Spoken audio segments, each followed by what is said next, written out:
The finals next week. Let's do it. Simon, who are you putting forward as your wild card act? I could have put forward a lot. And then I decided...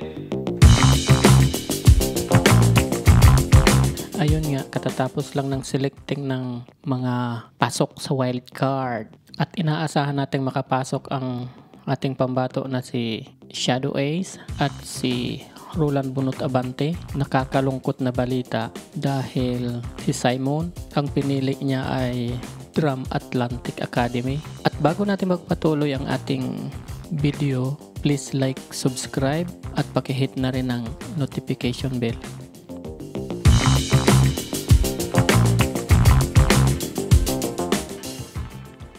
Ayun, katatapos lang ng selecting ng wild card contestant.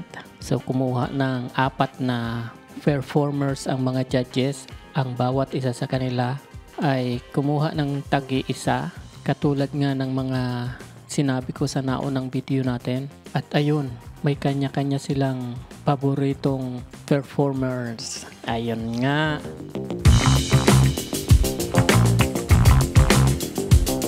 At ang kanilang mga paboritong performers ay magagaling talaga rin sila. Subalit, parang iisa lamang ang pumasok na singing and talent. Ayun na nga. Kaya itong si Heidi ay pinili niya ay ang isang kung saan daw siya nasisiyahan. Did you pick as your wild card?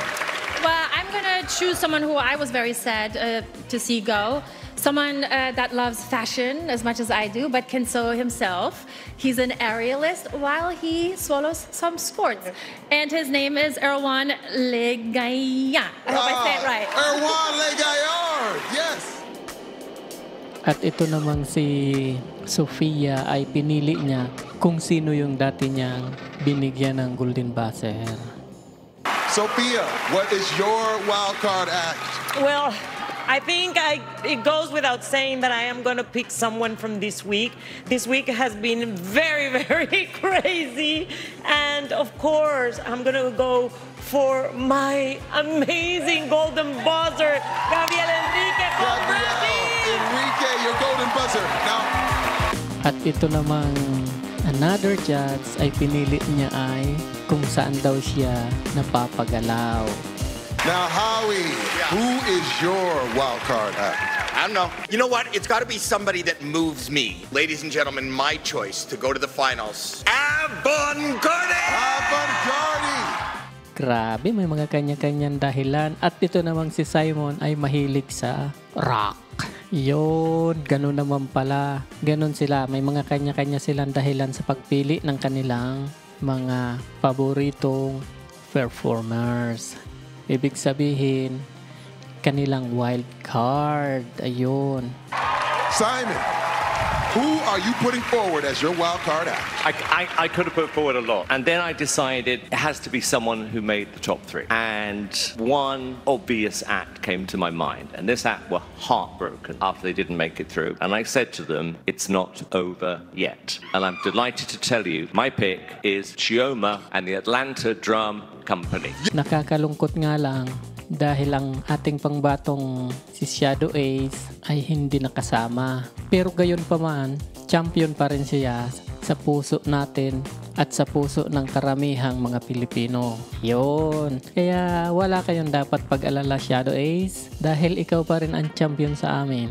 Kaya more practice at huwag titigil sa pagsali para malay mo pagdating ng panahon ikaw na yung champion.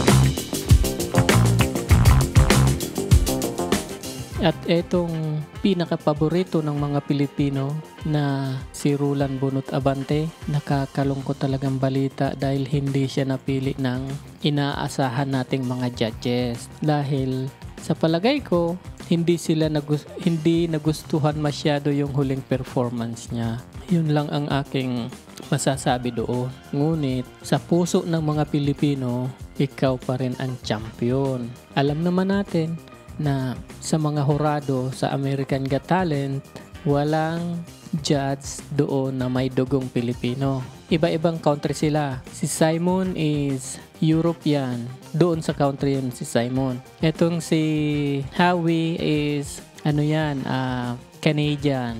At ito namang si Heidi, American. At ito namang si Sophia ay isa iyang galing sa bandang mga Spanish. Ang lugar niya, hindi ko alam kung anong lugar niya.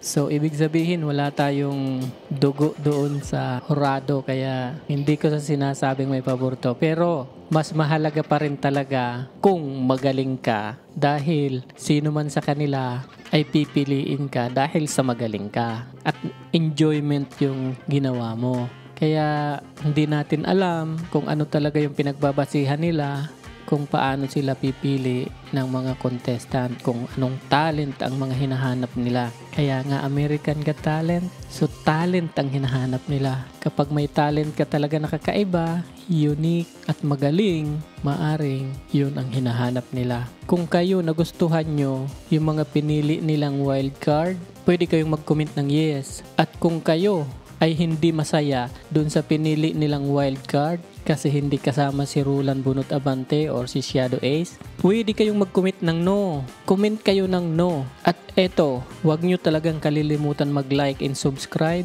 para ganahan naman ako maghanap pa ng mga enjoyment na video para sa inyo. And see you on my next video. Don't forget to like and subscribe. Bye for now.